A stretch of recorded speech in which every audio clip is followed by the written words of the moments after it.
నమస్కారం ఫ్రెండ్స్, నా యూట్యూబ్ ఛానల్కు సుస్వాగతం. ఈరోజు నేను చెప్పబోయేది ఏంటంటే బ్రహ్మానందం గారు మరియు రాజా గౌతమ్ గారు నటించిన మూవీ బ్రహ్మానందం సినిమా రివ్యూ గురించి. బ్రహ్మ అలియాస్ బ్రహ్మానందం అంటే రాజా గౌతమ్ ఓ థియేటర్ ఆర్టిస్ట్. చిన్నప్పుడే తల్లిని తండ్రిని కోల్పోతాడు. నాతో నేనే అన్నట్టు సెల్ఫిష్గా బతుకుతుంటాడు. ఎప్పటికైనా పెద్ద నటుడు కావాలన్నది తన లక్ష్యం.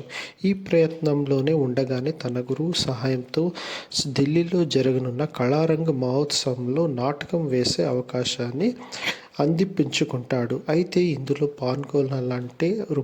6 లక్షలు ఇవ్వాలని ఆ వేడుక నిర్వాహకుడు బ్రహ్మను డిమాండ్ చేస్తాడు. దీంతో ఆ డబ్బు సర్దేందుకు రకరకాల ప్రయత్నాలు చేసి విఫలమవుతుంటాడు బ్రహ్మ.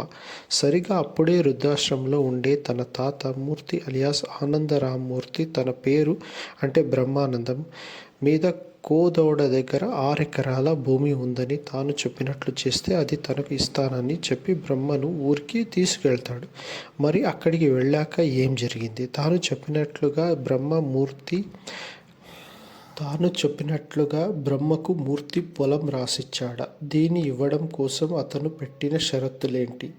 అసలు మూర్తి వృద్ధాశ్రమంలో ఉండిపోవడానికి కారణం ఏంటి? తనకు ఆ వృద్ధాశ్రమంలో పరిచయమైన జ్యోతి, తాళూరి రామేశ్వరికి మధ్య చిగురించిన ప్రేమ కథ ఏ కంచికి చేరింది? బ్రహ్మను ఎంతో ఇష్టంగా ప్రేమించిన తార ప్రియా వడ్లమణి తనని ఎందుకు వదిలి వెళ్ళిపోయింది? చివరకు వీళ్ళిద్దరూ కలిశారా? బ్రహ్మ నటుడవ్వాలన్న తన లక్ష్యాన్ని నెరవేర్చుకున్నాడా అన్నది తెలుసుకోవాలన్నదైతే సినిమా చూడాల్సిందే. ఇలాంటి మరెన్నో విషయాల కోసం నా యూట్యూబ్ ఛానల్ సబ్స్క్రైబ్ చేసుకోండి. Thank you.